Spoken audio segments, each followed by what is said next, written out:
இப்போ நீங்கள் வந்து படம் தயாரிக்கிற ப்ரொடியூசர் சார், நான் உங்ககிட்ட ஒரு மியூசிக் பண்ணுற ஒரு ஆள், படத்துக்கு நீங்கள் மியூசிக் பண்ணி கொடுக்கணுன்றது நான் காசை வாங்கிட்டு அந்த படத்துக்கு நான் மியூசிக் பண்ணி கொடுக்குறேன் சார். இப்போ இந்த பாட்டு யாருக்கு சார் சொந்தம்? எங்க யார்கிட்ட சண்டை போடணும்னா ஆதிக்க ரவிச்சந்திரன்ட்ட சண்டை போடணும். நீ எப்படியா வந்து எங்க அண்ணன் பாட்டை நீ எடுத்த, உன் படத்துல ஒரு இசையமைப்பாளர் இருக்காருல்ல, அவர்கிட்ட இப்படி ஒரு டியூன் வேணும்னு கேட்டா அவரே போட்டு கொடுத்துருக்காருல்ல, நீ ஏன் எங்க அண்ணன் பாட்டை எடுத்தன்னு நீங்க அவர்கிட்ட தான் கேட்கணும். இவர்கிட்ட போய் கேட்கறது வந்து ரொம்ப தப்பு. அதை வந்து கங்கை மரன் மாதிரி பழுத பழங்கள். எனக்கு ஆணவம் இல்லைன்னா எவனுக்குடா ஆணவம் இருக்குங்கிற தப்பு இல்லைங்கிறேன். ஒண்ணுமே இல்லாத நமக்கே அவ்வளவு திமிரும் ஆணவமும் இருக்கும். எத்தனை பாட்டு, கிட்டத்தட்ட 8000 பாட்டுக்கு மேல போட்டிருக்காரு. இசைன்னா அவர் தான். தமிழ்நாட்டினுடைய இசை வடிவத்தையே மாத்தினவர். வாயால மியூசிக் போடுவார் போல இருக்குன்னா அவர் ஒரு காமெடினா பார்த்துட்டு போயிடுறார். ஆனாலும் எவ்வளோ பெரிய லெஜண்டுங்கிறது இந்த தலைமுறைக்கு தெரியாம போனதுக்கு காரணம் டிஆர் பண்ண. இந்த படங்களை யாருக்காவது ஒரு உரிமை கொடுத்திருந்தா டிவியில வரும் பார்ப்போம், அடடா இவ்வளவு சூப்பரா ஒரு படத்தை எடுத்திருக்காருன்னு தோணும். இது மாதிரி தவறுகளை இளையராஜாவும் பண்றாரோன்னு நமக்கு தோணும்.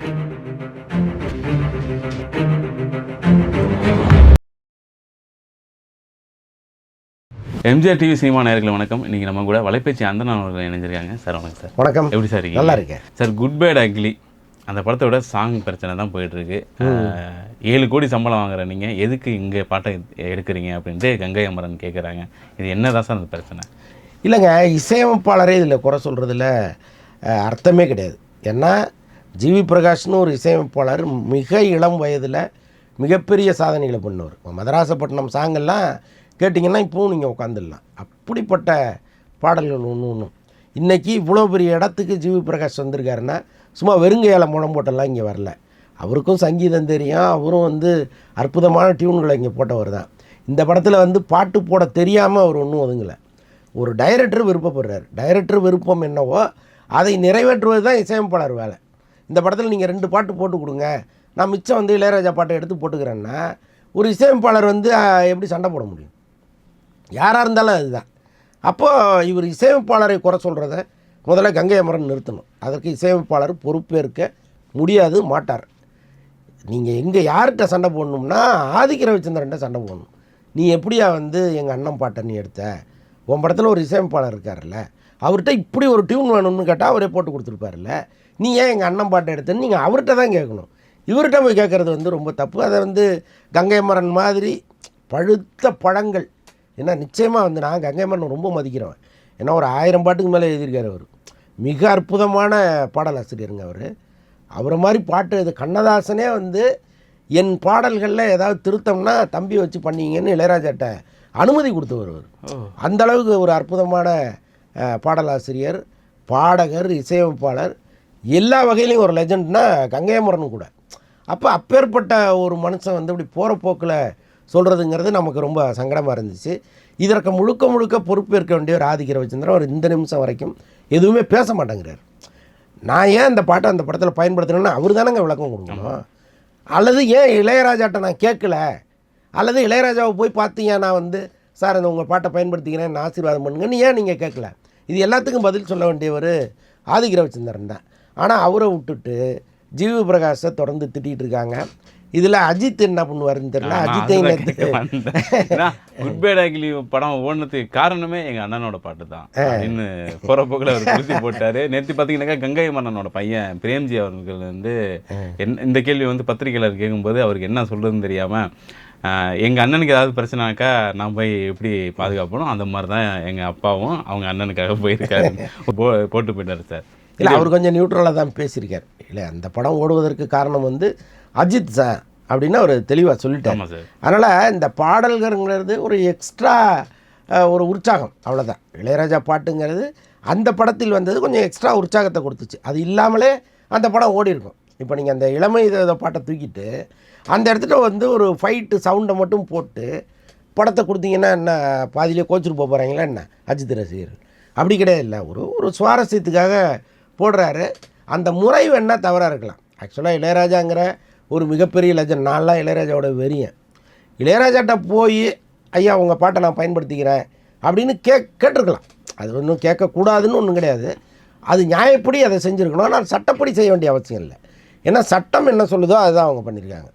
இந்த இளையராஜா பாடலை ஏற்கனவே ஒரு நிறுவனம் வாங்கி வச்சிருக்கு. அந்த உரிமை அவங்கள்ட்ட தான் இருக்குது. அப்போ யாருக்கு உரிமை இருக்கோ அதை போய் வாங்கிட்டு வராங்க. இப்போ ஒன்றும் இல்லை, யுவன் சங்கர் ராஜா அவங்க அப்பா பாட்டு தானேன்னு ஒரு பாட்டை தூக்கி போட்டார் அவருடைய படத்தில். இந்த அகத்தியான்னு ஒரு படத்தில் மூடுபனி பாட்டை தூக்கி போட்டார். கோர்ட்டு நேர்மை சொன்னிச்சு, உனக்கு அந்த உரிமை கிடையாதுன்ட்டு. இளையராஜாவுக்கு அந்த உரிமை கிடையாது, நீ வந்து சரிகம நிறுவனத்துக்கு தான் நீ காசு கொடுக்கணும், அவங்களுக்கு பணத்தை கொடுத்துருன்ட்டு. அப்போ இதுதானே எல்லாத்துக்கும் பொருத்தம். இப்போ இதே இளையராஜாட்ட போய் குட் பேட் அக்லிக்காக பணத்தை கொடுத்துட்டு பாட்டை வாங்கிட்டு வந்தாங்கன்னா அந்த சரிகம நிறுவனம் சும்மா இருக்குமா? எங்கிட்ட இருக்குது பாட்டு, நீ என்ன அவர்கிட்ட போய் காசு கொடுக்குறேன்னு அவங்க ஒரு நோட்டீஸ் அனுப்புவாங்கல்ல. அப்போ யார் செஞ்சது சரிங்கிறது தான் சட்டப்படி நம்ம பார்க்கணும். நியாயப்படி பார்க்குறதுங்கிறது வேறு. நியாயப்படி பார்த்தா இளையராஜாட்ட போய் ஐயா எங்களை ஆசீர்வாதம் பண்ணுங்க, உங்கள் பாட்டு நாங்கள் ஒரு 3 பாட்டை பயன்படுத்தியிருக்கோம்னு கேட்டிருக்கலாம். அதில் ஒன்றும் தப்பு இல்லை.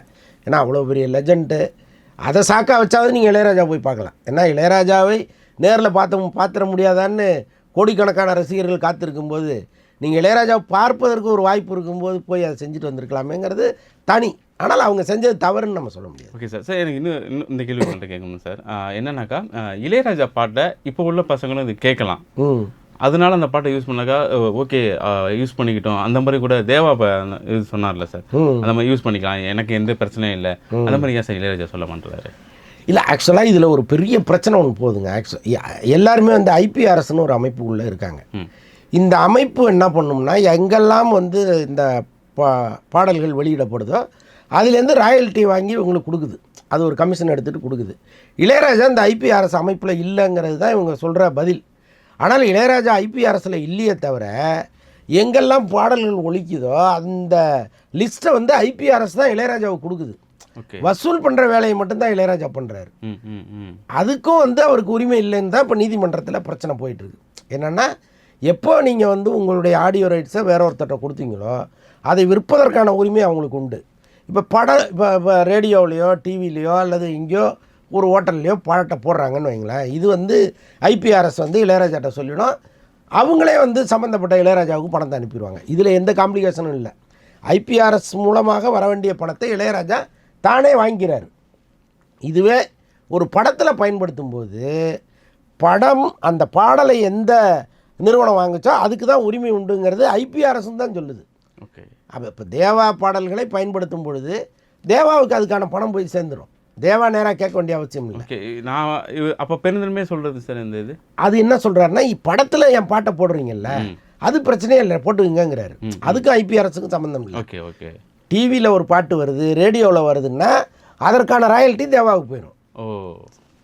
இளையராஜா எங்கே முரண்படுறாருன்னா, நீங்கள் படத்தில் போட்டால் கூட எனக்கு கொடுங்கன்றார். அங்கே தான் பிரச்சனையாகுது. இன்னொன்று வந்துங்க, இப்போ நம்ம பாடல்களை பயன்படுத்துங்கன்னு சொல்கிறது தான் சரி. இப்போ டி ராஜேந்தர் வந்து அவருடைய எவ்வளவோ அற்புதமான பாடல்களை போட்டிருக்காரு. எங்கேயாவது படத்தில் எடுத்து பயன்படுத்துகிறாங்களா பார்த்தீங்களா? ஏன் பண்ண மாட்டாங்கன்னா, எல்லா உரிமையும் அவரே வச்சுருக்காரு. இப்போ நீங்கள் அதை ஒரு ஆடியோ நிறுவனத்துக்கு அவர் கொடுத்துருந்தாருன்னா ஆடியோ நிறுவனம் வந்து கொடுக்கும், அவங்க வாங்கிப்பாங்க, ஏதோ ஒரு அண்டர்ஸ்டாண்டிங்கில் அது அங்கங்கே பயன்படுத்தப்படும். அதே மாதிரி அவருடைய பாடல்களையும் அவர் படங்களையும் யாருக்குமே கொடுக்கல டிஆர். அவர் 100 நாள் 1 வருஷம் ஓடின படமெல்லாம் அவர் படங்கள் இருக்குது, எல்லாமே பொட்டி பொட்டியாக வீட்டில் அடுக்கி வச்சுருக்காரு, யாருக்குமே கொடுக்கல. எந்த டிவிலையாவது வந்து பார்த்துருக்கீங்களா நீங்கள்? என்னோட போட்டோம்னு வச்சுருக்காரு அவர். அப்போ அவருடைய பெருமைகளை நீங்கள் அடுத்த தலைமுறைக்கு கடத்த மாட்டேங்கிறீங்க. இப்போ அதுதான் டிஆர் பண்ண தப்பு. இப்போ டிஆர் என்னவா நினைக்கிது இந்த சமூகம்? சிம்புவோட அப்பா அவர் ஏதோ படமெல்லாம் டைரக்ட் பண்ணியிருக்காரு போல இருக்குது அப்படின்னு போயிடுறான், வாயால் மியூசிக் போடுவார் போல இருக்குன்னா அவர் ஒரு காமெடியெல்லாம் பார்த்துட்டு போயிடுறான். ஆனால் எவ்வளோ பெரிய லெஜண்டுங்கிறது இந்த தலைமுறைக்கு தெரியாமல் போனதுக்கு காரணம் டிஆர் பண்ண தப்பு.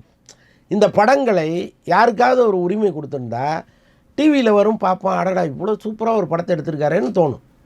இது மாதிரி தவறுகளை இளையராஜாவும் பண்ணுறாரோன்னு நமக்கு தோணுது.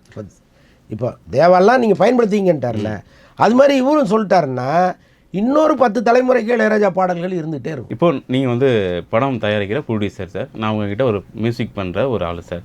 நான் வந்து உங்ககிட்ட மியூசிக் நீங்கள் எனக்கு காசு கொடுக்குறீங்க, இந்த படத்துக்கு நீங்கள் மியூசிக் பண்ணி கொடுக்குறோன்றது, நான் காசை வாங்கிட்டு அந்த படத்துக்கு நான் மியூசிக் பண்ணி கொடுக்குறேன் சார்.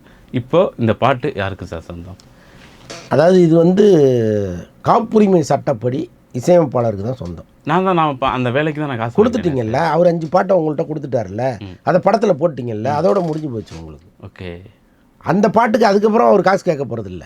நீங்கள் அதை எடுத்துகிட்டு போய் படத்தில் போட்டுட்டீங்க, அதை விற்றுட்டீங்க, அதோட முடிஞ்சு போச்சு. அதுக்கப்புறம் இந்த ஆடியோ உரிமையை நான் தான் இன்னொருத்தர் கொடுக்க முடியும். இது வந்து சட்டம் சொல்லுது, இளையராஜா சொல்லலை, காப்புரிமை சட்டம் சொல்லுது. இவங்க என்ன பண்ணணும்னா இந்த காப்புரிமை சட்டத்தையே மாற்றுவதற்கு ஏதாவது வழி பார்க்கணும். இந்த தயாரிப்பாளர்கள்லாம் போய் ஒரு பிரதமர்கிட்டையோ அல்லது தகவல் ஒலிபரப்புத்துறை அமைச்சர்கிட்டையோ நீங்கள் வந்து ஒரு புகார் மனு கொடுத்து, இந்த மாதிரி நாங்கள் தான் பணம் கொடுத்து இதெல்லாம் உருவாக்குறோம், ஆனால் எங்களுக்கு எந்த உரிமையும் இல்லை, இதில் கொஞ்சம் காப்புரிமை சட்டத்தில் மாற்றம் பண்ணி கொடுங்கன்னு ஏதாவது ஒன்று கேட்கணும். பட் இங்கே யாருமே அதுக்கான முயற்சி எடுத்ததா தெரியல. சார் இளையராஜாவுக்கு ஏன் சார் இவ்வளோ கோபம்? ராஜா சாருக்கு சொல்கிறேன். அவருக்கு ஏன் இவ்வளோ கோபம்னா, அவருக்கு வராமல் வேறு யாருக்குங்க வரும்? அவரே சொல்கிறாரு, எனக்கு ஆணவம் இல்லைன்னா எவனுக்குடா ஆணவம் இருக்குங்கிறார். தப்பு இல்லைங்கிறேண்ணா. ஒன்றுமே இல்லாத நமக்கே அவ்வளோ திமிரும் ஆணவமும் இருக்கும்பொழுது எத்தனை பாட்டு, கிட்டத்தட்ட 8000 பாட்டுக்கு மேலே போட்டிருக்காரு. இசைன்னா அவர் தான். தமிழ்நாட்டினுடைய இசை வடிவத்தையே மாற்றினவர் அவர். நீங்கள் அதுக்கு முன்னாடி எம்எஸ்வி காலம்ங்கிறது ஒன்று இருந்துச்சு. எம்எஸ்வி, ஜி ராமநாதன், இன்னும் பல ஜாம்பவான்கள்லாம் இருந்திருக்காங்க. ஆனால் அந்த பாடல்கள் இருந்து முற்றிலும் வேறுபட்டு ஒரு பாடலை போட்டவர்னால் அது இளையராஜா தான். டோட்டலாக இன்றைக்கும் ஒரு குழந்தை முன்னாடி நீங்கள் அந்த பாட்டை போட்டிங்கன்னா அது அப்படி லயிச்சு கேட்குற அளவுக்கு ஒரு பாடலை உருவாக்கினவர் இளையராஜா. அது காலத்தை கடந்து நிற்கும். அப்போ ஒன்றுமே இல்லாத நம்மை போன்றவர்களுக்கு ஒரு திமிரும் ஆணவமும் இருக்கும்போது இவ்வளோ பெரிய சாதனையாளர் அவருக்கு இருந்தால் என்ன தப்புங்கிறது தான் என்னுடைய கேள்வி. கட்டாயமாக இருக்கணும், ஆனால் அது கொஞ்சம் நியாயமாக இருக்கணும், அவ்வளோதான். நீங்கள் நியாயத்தை மீறி ஒரு கோவப்படுறதுங்கிறது இங்கே எடுபடாது. Okay sir. சார் இப்போது இளையராஜா அவர்களோட பயோபிக் அது எந்த நிலைமையில் சார் இருக்குது? பயோபிக்குக்கான அந்த சம்பவங்கள் எல்லாமே இளையராஜா வந்து அவருக்கு நினைவு வர வர அந்த இயக்குனருக்கு சொல்லிகிட்டே இருந்தார். அவரும் வந்து குறிப்பெடுத்துகிட்டே இருந்தார். இப்படியே ஒரு ட்ராவல் பண்ணாங்க, ஒரு 6 மாதம் ஒன்றாவே ட்ராவல் பண்ணாங்க. இப்போ அந்த படத்தை எடுக்க வந்த நிறுவனம் வந்து ஒரு சரியான நிறுவனம் இல்லை அப்படிங்கிறது இவங்க எங்கேயோ ஒரு இடத்துல கண்டுபிடிச்சிட்டாங்க. ஆக்சுவலாக சில பேர் படம் எடுக்க வரேன்ட்டு வருவாங்க, ஒரு சின்ன அட்வான்ஸை கொடுத்துட்டு அதுக்கப்புறம் காணா போயிடுவாங்க. அவங்க திரும்ப நம்ம வேற ஒரு ஆளுக்கு அந்த படத்தை பண்ணும்போது நான் தானே இதை ஆரம்பித்தேன்னு வந்து கிளைம் பண்ணுவாங்க, ஒரு பெரும் தொகையை கொடுங்கம்பாங்க. ஸோ அந்த மாதிரி ஏதோ ஒரு நிறுவனமாக என்னன்னு தெரியல, இவங்களுக்கு அந்த நிறுவனத்தின் மீது ஒரு நம்பிக்கை இல்லாமல் போயிடுச்சு. அப்போ என்ன பண்ணுறாங்க, கொஞ்சம் வெயிட் பண்ணுங்கள், சரியான நிறுவனம் வரும்போது நம்ம அந்த படத்தை எடுக்கலாம் அப்படின்ட்டாங்க. ஏற்கனவே தனுஷ் வேறு ரொம்ப பிஸியாக இருக்கார். ஸோ அதனால் அவர் மலமல்னு படங்கள் நடிக்க போயிட்டார். அது எப்போங்கிறது தெரியல, ஆனால் அதற்கான வேலைகள் நடக்கும். ஓகே சார், நேரத்துக்கு நம்ம நன்றி.